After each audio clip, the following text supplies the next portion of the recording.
All right, so we're diving into Dostoevsky today. We are, yeah. The Dream of a Ridiculous Man, This is a and good one. I'm already feeling like I need to strap in. This isn't light reading. No, not at all. We're going to be talking about some pretty heavy existential stuff. Right. Like, what does it even mean to be human? Good, evil. And we're doing it through this character, this guy who calls himself ridiculous. Yeah, the ridiculous man. The ridiculous man. And I love that Dostoevsky goes there. Yeah. You know, instead of starting with some big philosophical... Some big statement, yeah. Yeah, he starts with this feeling. Right. And it's a feeling that I think we can all relate to on some level. Uh-huh. It's that self-consciousness. Absolutely. It's that feeling of being awkward, being seen when you maybe don't want to be seen. Totally. It's like that fear of oh, God, what if everyone can see how awkward I am right now? Exactly.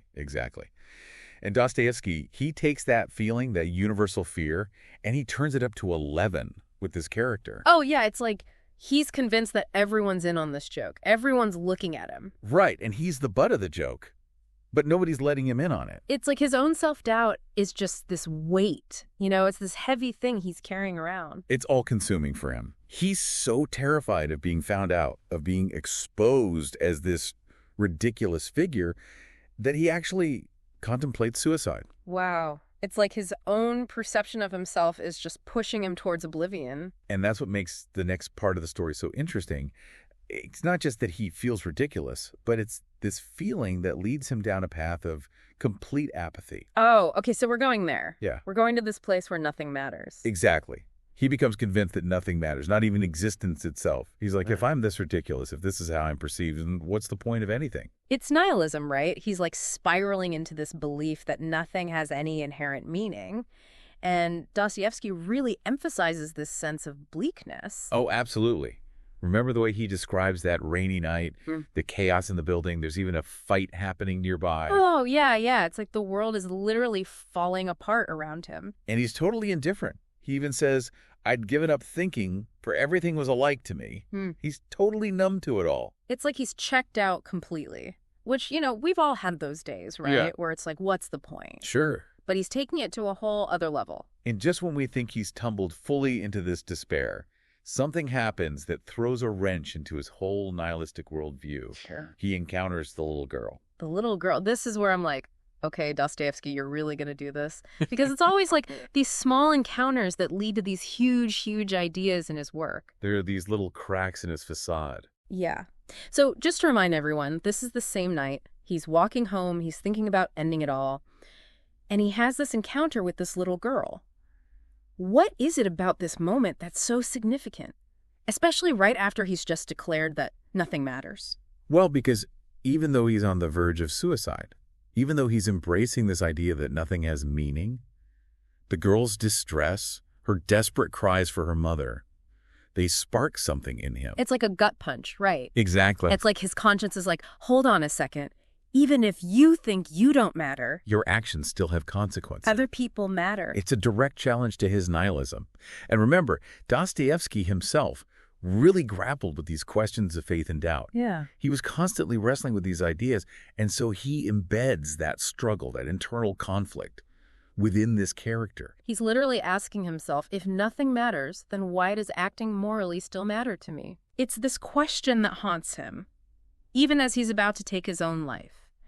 And this becomes the turning point that leads him to this incredibly vivid, this incredibly symbolic dream. A dream that forces him to confront those questions head on. And we're going to dive into that right after this. Yeah, this is where things get really interesting. Okay. Because the dream isn't just some random thing, Right. It's not just him dreaming about, I don't know, fluffy clouds or something. Yeah. It's directly related to this crisis of faith he's having. Okay. It's connected to his encounter with the little girl. Okay, so walk us through it. What's going on in this dream? What does he see? So it starts with him actually going through with the suicide. Oh, wow. He shoots himself. He experiences that darkness, that finality of death. He even feels himself being buried. That's heavy. And then Yeah. a single drop of water falls on his eye. Oh, no. And it triggers this unexpected burst of anger in him. Really? So even in death, he's still experiencing something. Right. It completely goes against everything he thought he knew, right? Yeah. He expected oblivion, nothingness, but he can still feel discomfort, even anger. And that's what kicks off the dream. It sets the stage for this incredible encounter with this being who transports him through the cosmos. And as he's traveling, he sees these familiar stars, including the one he saw before meeting the little girl, and eventually he sees a distant Earth-like planet. Wait, a second Earth. A second Earth. Like parallel universe almost. See, this is what I love about Dostoyevsky. It's like he gives us this glimpse into another possibility, another way of existing. What's the significance of that? And it's fascinating how he describes it, right? He feels this intense longing, this sense of recognition. Even though he just tried to escape his own world. Exactly. He calls this Earth precious and beloved forever, arousing in the most ungrateful of her children the same poignant love for her that we feel for our Earth. It's like deep down, wow, a part of him never truly believed in nothingness. Right. He wanted to escape his guilt, his shame. It's like that saying, you can't run away from yourself. No matter where he goes, even to another planet, he's still carrying all that baggage. Exactly. And to make matters even more interesting, this second Earth, it's not just any planet. Okay. Dostoyevsky describes it as a utopia, a paradise untouched by sin. Okay. The people there are beautiful, joyful, living in complete harmony with each other and nature. It's like the Garden of Eden before the fall. But, and you know, I'm going to say it, this is Dostoyevsky we're talking about. Right. He's not just going to give us a happy ending. He's interested in the messiness of it all, right? So what happens? Does this ridiculous man somehow mess up paradise too? That's exactly what happens. No way. And the saddest part is, it's not even some deliberate act of malice. Really? Remember how we talked about his fear of being found out? Yeah, that deep insecurity. That fear, that insecurity follows him even into paradise. He can't help but introduce what he sees as his own flaws into this perfect society. So he becomes a self-fulfilling prophecy. In a way, yes. He's so convinced of his own ridiculousness that he ends up infecting this idyllic world with it. How does that even happen? How do you corrupt paradise without meaning to? It starts subtly, with little white lies, maybe some manipulation. Dostoevsky writes, at first, perhaps it began innocently, with a jest, coquetry, with amorous play, perhaps indeed with a germ. But that germ of falsity made its way into their hearts and pleased them. Oh no, it's like he's brought the apple into the Garden of Eden. Exactly. But it's not some grand evil deed, it's these tiny cracks in his own self-worth that seem to spread outward.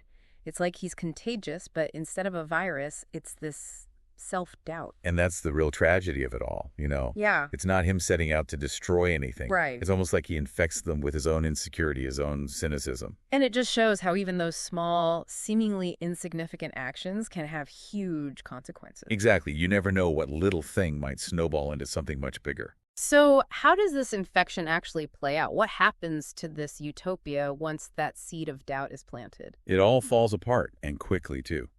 Dostoevsky describes how jealousy, greed, even violence starts poisoning their interactions. He writes, they learned to lie, grew fond of lying, and discovered the charm of falsehood. Then sensuality was soon begotten. Sensuality begot jealousy, jealousy cruelty. It's like watching this train wreck in slow motion. It is. Knowing that it all started with this one man's inability to see his own worth. Does he try to stop it once he sees the damage he's done? He does. He feels remorse, tries to warn them, even begs for punishment, taking responsibility for introducing these destructive elements. So he does have a conscience. Yeah, but it seems like it's too late. Oh, no. Have tasted knowledge, both good and evil, and there's no going back to that blissful ignorance. It's like that idea that once you know something, you can't just unknow it. Exactly. It makes me think about like our own lives, you know, the things we grapple with, the knowledge we gain. It's not always easy. No, it's not. And what's even more interesting is that the people on this second Earth, they acknowledge the suffering, the deceit, all the negativity that's entered their world. Okay. But they still choose this new reality over that bliss they once had. Wow. Why would they choose that? Why choose suffering over bliss? Well, they tell the man, we may be deceitful, wicked, and unjust. We know it and weep over it. We grieve over it. But we have science. And by the means of it, we shall find the truth, and we shall arrive at it consciously. Knowledge is higher than feeling. The consciousness of life is higher than life. So they'd rather have the truth, even if it's painful, than live in a lie, even if that lie is more comfortable. They see knowledge, even with all its downsides, as something more valuable. That's a tough one. What do you make of their choice? I think Dostoevsky's trying to get at the heart of what it means to be human, right? He's asking us to consider if true happiness, true fulfillment, can only exist with the full spectrum of experience. So not just the good, but the bad, too. Exactly. The joy and the suffering, the knowledge and the ignorance. So where does this leave our ridiculous man? He's corrupted paradise. They've chosen knowledge over bliss. What happens next? The dream ends there. Oh. He wakes up in his dingy apartment. Back to reality. But he's not the same. That apathy he felt is gone. Oh, right. In its place is this urgency to share what he's learned, what he's experienced. So even though he failed in his dream, He still believes in the possibility of something better. it's kind of a bittersweet ending. He's forever marked by what he's done, but he's also been given this incredible gift. He's seen that a better world is possible. It's that classic Dostoyevsky blend of darkness and hope. It really makes you think, what would we choose? Blissful ignorance or painful knowledge? Big questions, and honestly, I don't think there are any easy answers. And that's the beauty of it, right? It stays with you long after you finish the story. It makes you want to keep thinking, keep questioning. Exactly. And that's what a good deep dive should do. Couldn't have said it better myself. Thanks for joining us, and until next time, keep exploring those big questions.